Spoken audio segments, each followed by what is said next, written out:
Running Wild with Christine, Sex, Success, and Other Slippery Rabbit Holes.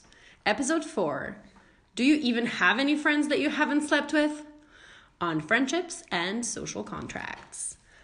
Hello again. Welcome to Running Wild with Christine. I'm Christine Wild, author of the newly released memoir called Just Bad Timing, in which I recount my thoughts on postmodernism, my raucous trysts, and take you around the world in an often hilarious personal quest for meaning. It's an exploration of intimacy, modern relationships in the age of Tinder, the gig economy, and social media-induced FOMO, which poses lots of timely questions like, what do real love and success entail? How do we navigate the expectations we set for ourselves while carrying the weight of expectations others set for us? Why is it so damn difficult for women to embrace their sexuality and speak proudly about it? So that's what we're also here today, like all the other days. This podcast is a safe place to ask all the questions you might be afraid to ask or never really knew who to ask or how to talk about it or where and why. Today, we are here to look at the very complicated topics of friendship and other social relationships with Amy. Hi again. Amy, you met in episode 1, who is my bestie and emergency contact and basically responds to all things that happen in my life. So today's topic is coming from Amy's experience in the workplace and some conversations that we've had surrounding our friendship. Yeah.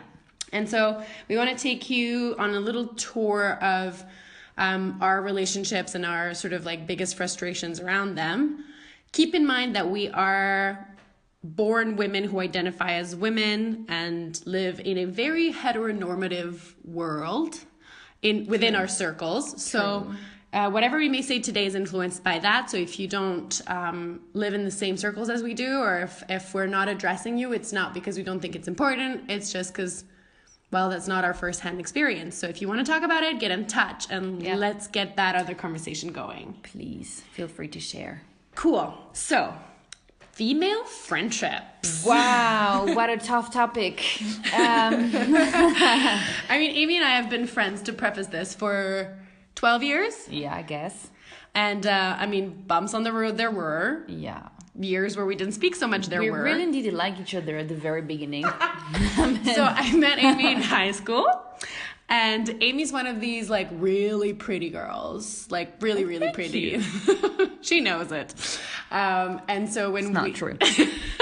When we met, I was like, she's too pretty to be real. Like, I probably have nothing to say. And she looks a little, like, cold at the beginning. And yeah, that's why usually people say about me that I look cold. But I'm not. No, she really isn't. I'm just hiding from people. Vulnerability, or I don't know, just something. Just hiding. And then basically we took a long train ride one day.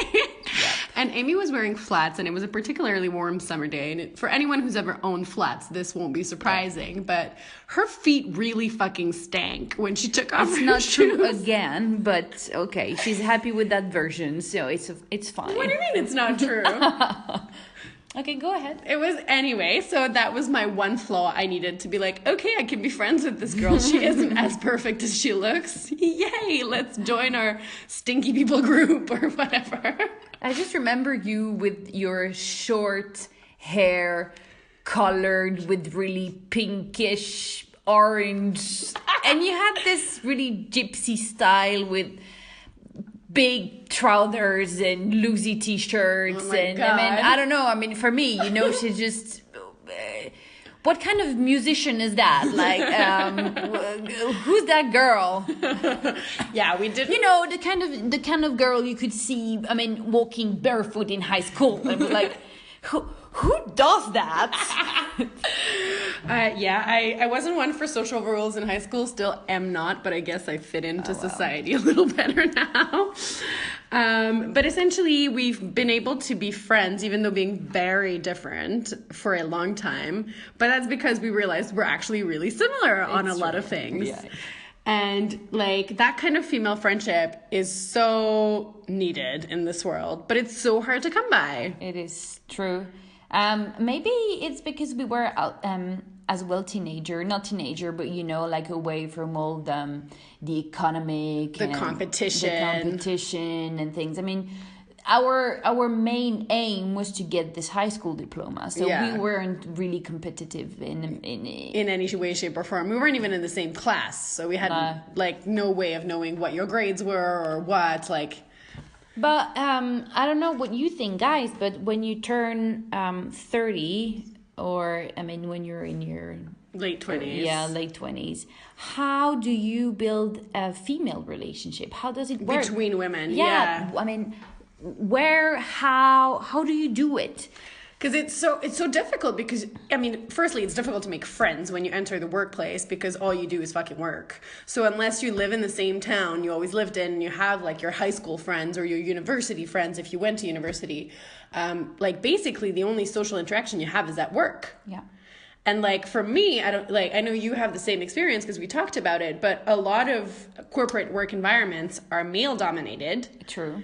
And between women, you either have to stick together or you get into this really unhealthy, bitchy competitiveness that women tend to freaking, have this sort of instinct. Yeah, like no, it's not even instinctive because it's social, but it's just this toxic thing of like always comparing themselves to the other girls and like if I succeed that means you have to fail, like and I mean women tend to compare themselves to other women. I mean in every single situation. Oh, she's married, I'm not. She has a boyfriend, I don't have one. Or she's skinny, I'm fat. Or she has a boyfriend, I have one too, but our boyfriends are different and I deserve hers or she deserves mine.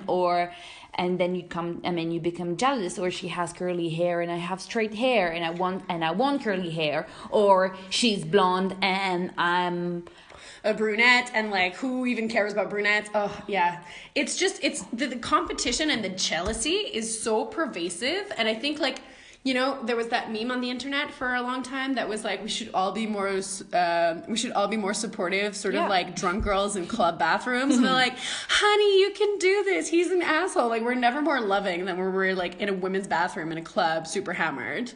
Like why aren't we like that when we're sober and in an office surrounded by like dickheads? Yeah. It's really hard to make friendship, especially in the workplace. I mean, for myself, I mean, speaking of myself, I don't really know about others, about you, what happened in your life. Well, I mean, in my like life, the most friends I've made was either in school or university or traveling. When I entered the real sort of corporate 9-to-5 job world, and I exited it since, but when I was in that phase of my life, I'm still in it. I was really lucky because I was a headhunter in a corporate recruitment firm, so a very competitive environment. Everyone rushing for the big jobs with the big commission and try to make as much money and be on top of the sales board and whatever. And luckily for me, we were a small office. There was like 12 people and like 3 women. Okay. So not a big number of women. But luckily for me, those women were amazing. We had a very strong bond and we stuck together and we were supportive. And That's amazing. I had really big problems with the guys, sort of like, stealing candidates and stealing jobs. Really? But it didn't happen with the women. But this is one of the corporate environments. The environment I was in before that job was mostly women. Okay. There was like, I think maybe like 60% women. Okay. And it was horrible. I wanted to shoot myself. Like I found one girl who is Charlie in the book, if you've read it. Charlie and I stuck together, but everyone else was just so fake. And so like, those girls that are like, oh, I love your hair. And you know perfectly well that they fucking hate your hair. They just have nothing else to say to you. And so they have to be like, oh, look at all this social cohesion we have. Like, I'm so nice. I'm in such a good mood. My life is perfect. That reminds me of my work experience as well. But it's like, where does that come from? Because I don't want to judge them. I'm sure they're like fulfilling people in some sense of their lives. Exactly. Like, I don't want to make it into sort of this what's it called, like caricature of like women that they're actually like that, but for some reason someone in their life made them feel like that's how they're supposed to behave.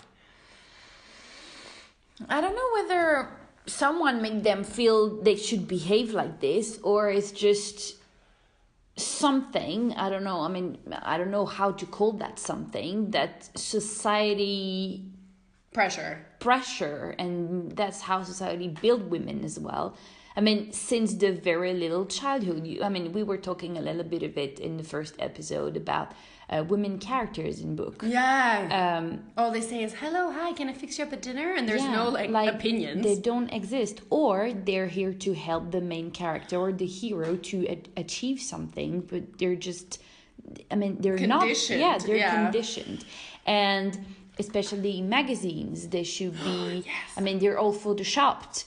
And especially for little girls, you look at that really long and blonde hair, this super curvy... Or slim, depending on which culture you're from. With those really nice breasts. Perky boobs with no, marks on them. Not one that goes hiding under your armpit when you're not paying attention. It's just... And remember that ad, was it in London too, when, we had this really bikini pictures and it was written in big letters, are your body ready? Yeah, are you bikini... Are you beach ready? Or is your body beach ready? I'm at the beach and I have a body, so I'm fucking ready. I don't know what you mean.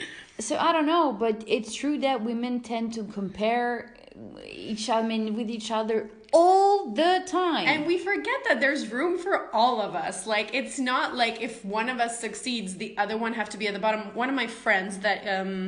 Oh, actually, you've heard of Matthew before. So Matthew and I were discussing this, that, feminism isn't feminism unless it's cross-sectional. You can't just be like, oh, I'm such a good feminist, and saying this while another lady is underpaid to do your fucking nails in the salon that you're having this conversation about your privileged feminism. That's such bullshit.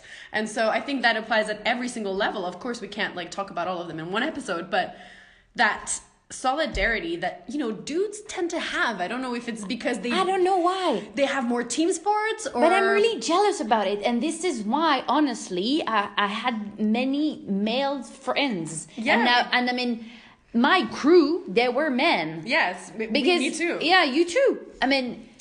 Why? Because it's more straightforward. You have a problem, you talk about it, and then it's done, or it's not, but it's straightforward. And I think we're gonna get into male-female relationships in a bit, but men amongst themselves, they might not have as deep conversations as we have, and the emotional labor is something that they're still sort of discovering. So there's lots of issues there as well. Yeah, true. But at least on sort of a collaborative effort, there's this good job, bro. I think it comes from team sports or something like that. Never happened to me with a woman. Never. Work. Have you ever heard a woman in her work environment be like, "Oh, I'm super proud of you. You go, girl." Well, it happened once, but it's usually with people. That you actually worked with on the project. Yeah, or they're senior, or and they take you under their wing or something. Yeah, but as really supportive. But not all the senior women as well have act like that way, and that was one thing that really surprised me. I arrived in this new job some years ago, and there was this really senior women, so we had nothing. We were so different. I was super junior. There was no reason to be in a competition with her. No, she was married. She had 3 kids, and you were a young little thing starting out. Exactly, single. She had 10 years experience. I had 0, and I don't know. She just started to be super aggressive, and she started to compare herself with me. And I happened to just understand that she was jealous. Yeah. I'm not here. I wasn't here to steal her. To steal her job. And you're just, what are you jealous of? Of my youth. You had yours. But she kept on telling me, "Oh, you're wearing really red lipstick for work," or ooh, that dress, I like it. But I knew of course, I knew she liked it, but she didn't like the fact that I was wearing it. But it's just so frustrating. And I didn't know how to behave, and I started to ask myself, should I just should I just come to work and disappear into the mass and and the wall? Don't put makeup on, or just put some loosey trousers and wear sneakers and don't shower, and what am I supposed to do? But Either way, if you're always gonna do something wrong. Like if you're pretty, it's not working. If you're not pretty, it's not working either. Yeah, because you're not making an effort. Yeah. So. Yeah, exactly. What are you supposed to do? There's no way to win, and this is the hardest thing. And I'm loving, some of the current feminism that's coming out. It's, very sort of supportive of whatever women do and wherever their background's from, and, trying to sort of get that more to the attention that, we are not in a competition and we're not here to like criticize ourselves or whatever. But still, it's so rampant. Like you were talking about the bikini body. It's no one is a harsher critic to women than women themselves. Yeah, I mean, I agree. We already have criticism inside our own heads. Like, True. You think you're fat. I don't think she's fat. And you don't think you're fat all the time, but it happens. I have moments where I really was fat and I didn't think that I was, but I found other problems for myself. I was like, I'm too tall, or I don't like my right big toe. Yeah, or it gets creative. Really. And so, with that built-in system, I just find it very strange that we add that to each other. Like, I want to say to some women, I'm like, babe, like I can imagine the fucking demons you have in your own head. Like, let's not add mine to yours, or, let's like listen to each other and feel each other's pain and just be more empathetic. Talking about that, it's just a side note, but I do compliment women in the street. Really spontaneously. Yeah. And some of them really appreciate it and they smile and like, oh, thank you. But I really think, I'm not complimenting them just to do to it. feel better yourself. Because I really feel like, wow, that woman is super gorgeous and I love her coat and that suits her very well. And I tend to say it. And usually they're happy. Yeah, but you also get like weird looks. I do that too. I'm trying to practice that. Like, not trying to. I'm like trying to say when I think it, not just hold it for myself. And I was in Too Faced in London the day of my launch, getting my makeup ready. Oh, remember? Yeah, and so the girl that was doing my makeup, we were chatting, and this woman comes in, and she must have been in her late 50s. But I'm telling you, she was the fucking most beautiful woman I'd seen in forever. She had this like natural beauty. She was wearing almost no makeup, like a bit of, mascara, but she had these gorgeous eyes, and she was just drop dead gorgeous. And so I told my makeup artist, because we'd been friends by then, 15-minute friendships in the shop. And I said, how gorgeous is that woman? And she was like, oh my God, she really is. And she was talking to another sales lady.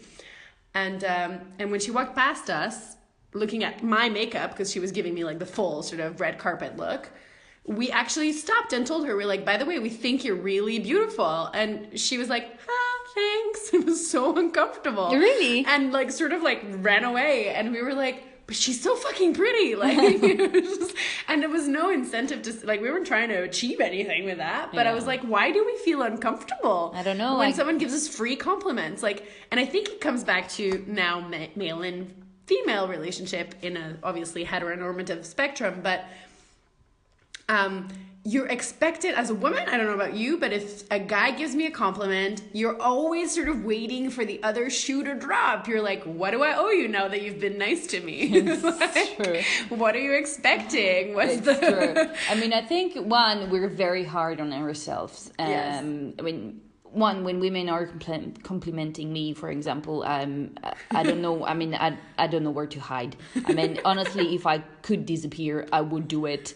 I cannot. But when it comes to men, you're so used to like, merci, thank you, bye.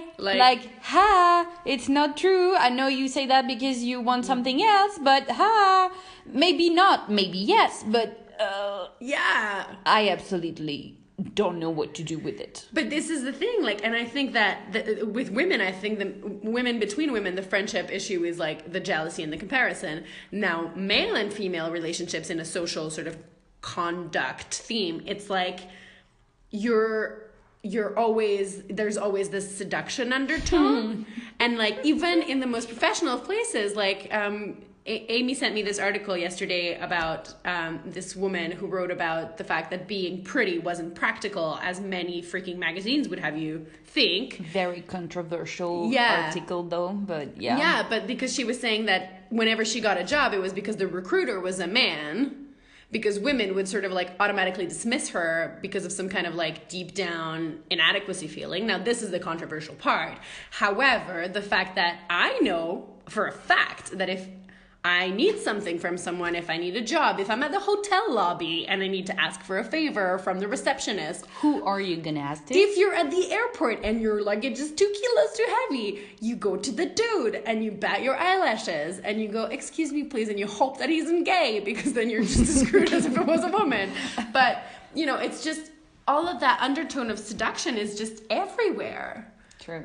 And I don't know if it's harder to be pretty or not pretty. Like, I'm sure both of them are really difficult either way in those social, like, exchanges. And what do you define as pretty? So it's still another conversation. Exactly. But at the same time, like, that assumption that you have to play with that, or at least, like, the consciousness. Even if you don't want to play with it, people drag you to that field. Mm-hmm. I remember, and again, not every man behave like this, of course. I had this really amazing boss I was working with, and he was the best mentor I could have. But he once came to me and said, oh, you know what happened yesterday? A woman who actually was one of the main manager, in the manager team, so with a higher position. She asked him, did you hire her because of her photo? Barf. And I was like, one, you're basically telling me that I'm reduced to my fucking face. Yeah, and two, you're making him like this the grossest person ever. Because you're making him feel that's the only thing he saw. Yeah. And he said... And I was so shocked, and I got really mad, and he saw me and he said, oh, you know what I answered? I said, unfortunately, there was no picture on her resume. And talking about seduction, talking about that job again, I remember that some of my colleagues that were working in another department, but I had to work with them, they were... circumventing. No. Court-circuité. They were God damn it. Shortcut? How do you say... I don't know. Sorry, it's my French. Court-circuité for the French people, which is short circuit. Short circuit my boss to work with me. And just because they were men, and undercut it and be like, hey, I want to work with you. Hi, I want to work with you, and blah blah blah, and this is my thing. And they were starting to call me 3 or 4 times a day, and it's like, you're not supposed to do that, because you need to ask my boss or my colleague. Yeah, just because go through we're not working together in that particular document. The hierarchy doesn't work like that, bro. So, but and emails. People were looking on the company website to see my pictures, and then they would send me emails like, hi, I haven't met you, we're not working together, but would you like to grab lunch together in this really nice cafe? It's like, that is so fucked up. I thought I don't know you. And people that were even married or had girlfriends are like... just like, what do you get from this? It's not... not that I'm saying that they were trying to seduce me, or maybe, yes, but, it's still fucking weird, regardless why of do you do it? Why that? And that's funny, because I thought I had it bad when I was a recruiter, because we had a running joke with the 3 women that were working with me because of the LinkedIn messages we used to get from like total strangers, like across the continent, being like, you're really hot, like what? And we're like, this isn't a dating website, you're on LinkedIn. But within the own company, that is so like, how are you supposed to behave? What are you supposed to do with that? And the other thing is like, related to women, coming back on that women subject as well, is when you, even now when I'm telling you that story, I'm sure some of you, maybe not, but think like, oh my gosh, she's really pretentious. She really thinks highly of herself. Because she got a lot of emails and things. Like, that's not something you say, or really, or maybe women will get jealous. And my colleagues as well. I'm like, I'm not doing anything. I haven't not asked for any of this. Yeah, and that just happened to me. And what am I supposed to do? One, shut up, because otherwise my female colleague will get jealous, or no, it's so bad. And this is the thing, and it's like it's not even harassment. Like you said, you didn't even take it to a step where you can be like, this is inappropriate behavior. This is not harassment at all. You just go straight to thinking that it's coming from an inappropriate place because of the subtext of seduction. Yeah. And like, I think that's it's so permeated into everything. Like, I remember we talked about my best guy friend in episode number 1. I have a best guy friend, and it will all shock you to know that I have not slept with him. It's one of the few people I have not slept with on all of my friendships. To quote Amy, like, the fuck? Is it even possible? Do you even have friends you haven't slept with? But he's, I think excluding Amy, the only one of my guy friends. Most of them I just sleep with and then we end up being friends. But true. He was just one of those people that, we met in high school. It was never on the cards, whatever. That's another question then. Does friendship between men and women exist? And that's so weird. Like, it's a weird concept for me because I think it exists. I don't think it's separate from sex, though. Like, if I'm talking about someone I referred to in the book as the pretty one, the pretty one is someone I slept with very early on. We were friends before we slept together, and then we were friends after. And we're not really good friends. We don't live on the same continent. We Skype every blue moon. And I love his girlfriend. I have, like, zero feelings other than friendship for him. Yeah. But we had to get the sex out of the way. That's how I saw it anyway. Well, I have I have one best friend, and he's like, my feeling for him is like he's my brother, so I don't even see any penis. Yeah, you see him as sort of like a genderless. Yeah, or like sexual orientation less person. Like there is no genitals. So, but either there is no vagina or no penis or no nothing, just no genitals. So it's like brotherhood, and I never. Okay, now we're talking about it. I'm just picturing myself having sex with him, but that's like a huge no. So I don't know. Maybe it's no, but I don't. I think there are such friendships like that. But for example, I think of the friendship of my best friend and I, and there is always a seduction subset because he's very narcissistic and so am I. So we enjoy the fact that like we're stroking each other's egos every now and then, and we like have a cuddle and have a dance, and there's like some kind of tension. Yeah. But like I was telling you the other day, if I close my eyes and like picture having sex with him, I picture his genitalia, like it's there. Yeah. And hopefully for him it's like nice and pretty because like I like him.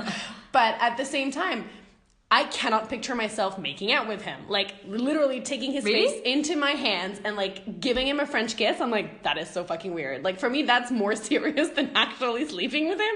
Okay. Because that's the intent. Like you open your eyes and that's the eyes that are in front of you. His eyes that I know so well. But that's something, and that's a conversation we already had about, and maybe that's a complete different subject. Maybe we can talk about it.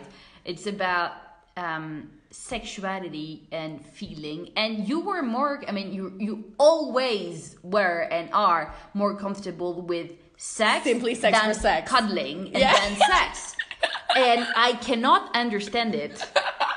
I cannot have sex with someone that don't have any affection for, or even like a small bit of caring, a little bit of it. It's funny, but it's this is the thing. So this is how I know he's my friend. It's not like I think of him like my brother, because I actually have a brother, and it's like a different feeling. But I don't have one. It's just the picture. Amy's an only child, and so the idea of like being romantic with him because I love him as a person. Yeah. That I can't think about. But the sex part for me is something that it has no relationship between the two for me. So this is why I struggle with the seductive part, because I, unlike Amy, was never one of those people that was like, oh, look at her pretty face. Like, I'm not saying I'm not pretty. I am very pretty, and humble. She's hard on herself. But what I mean is, for me, it was always the comment that resounds for my entire life is that I have sex appeal. Like, that's the most prevalent thing. I'm curvy. I dress, like, no matter how I dress, it looks provocative because I have boobs and an ass. And true. If you make me wear what she's wearing, I look like a 12-year-old kid running in the field. Exactly. Whereas I look like a hooker. Like, if I wear anything that's like even remotely low cut, it's like boobs in your face. But for that reason, the seduction part of female and male friendship for me was like, I always thought it was an advantage. I was like, ooh, I can play with that even though it means nothing. And then the more you get into the workplace and the more you get into sort of like a corporate environment, the more you're like, this is so fucking pervasive. Yeah. And it changes the way that I relate to women also. And I'm just like trying to always make myself less sexy if I feel like I'm going into sort of a situation where there'll be some kind of confrontation. Where I'm like, I'm not trying to be sexy the rest of the time. That's just who I am. Like, I just like sex, and I guess people can see that. Like, it's written on my forehead or something. Yeah, it's funny. I cannot relate to it. Yeah, because you look like a I tried doll. my best, but really my best to look a little bit of sexy, but. I mean, you're getting better at it, but there was a while there that it was... No, but honestly, I did my best, but it wasn't working. I mean, I have this really round face with these big blue eyes and curly blonde hair. She's very pretty. And I look like this 15-year-old girl, but no, really 15. I'm about to turn 30, but still. But I think that the point is that no matter what you look like, or no matter what energy you give off, you still have to deal with constant competition, comparison, and jealousy, regardless of the genders around you. And so I feel like if we're going to talk about women empowerment, and if we're going to talk about like constructive friendships, regardless of what gender, the entire point is to like really be yourself. Like, you have to say, I mean, and this is probably going to get me in trouble, like in this podcast and in my life, is I'm going to try, well, this is what I've been trying to do recently, is to say the things that I mean to people. Like, exactly like we were saying, like, if I didn't know you and you were telling me, oh, I'm feeling fat right now, I'd be like, what makes you feel fat? Like, and try to sort of be like, not be like, no, you're not fat, because whoever fucking believed anyone who said that to them? Like, that was that helpful in any way? No one.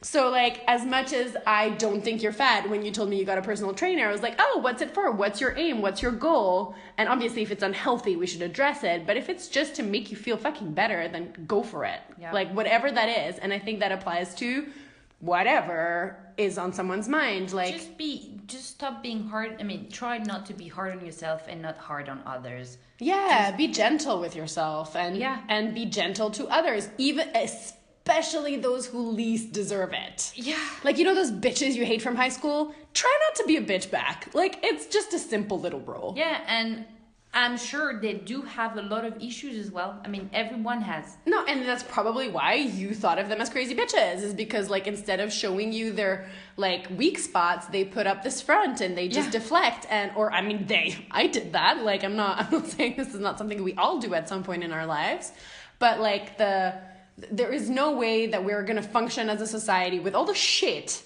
that is going on at the moment and all the confusing times we live in if we don't start to actually be nicer to each other on a small scale. Like, where the fuck are we going? Yeah, I agree. I think that's sort of where we can wrap it today. Yeah. Try just at least that's what I do. I mean, I try to do at least just every single day, try to do a little good action. Just even hold a door or look at yourself in the mirror and be like, you're gonna rock it today or whatever. Yeah, just smile. I mean, it's fine. It's gonna be fine. What was it that we did? Like, for any of you watching Grey's Anatomy, this is gonna be very familiar, but that Amelia superhero stance, she's got to do this really hard surgery, and she puts like I don't remember both. that. She puts Oh, both. yeah. She puts both her hands on her hips and like sort of spreads her legs a little bit, standing really tall and like looking up with her chin up, and she's like just stands there in silence with a superhero stance. It's in one That's of the what latest Christine seasons. is always telling me before I have an interview. It's like, Emmy, Superhero stance. superhero stands. And like just, you know, be confident in yourself, even just for a little bit, and see the good and do the same with others, and that's the only way we can go forward with this. Yeah. So yeah, If you have any comments, any questions, anything. stories, hit us up on Twitter at @ChristineWild_. If you want to share some pictures of your superhero stances or whatever the fuck, we're on Instagram also at ChristineWild_. And like, comment, review, subscribe to our podcast. Love you, love you. Love you lots. Bye.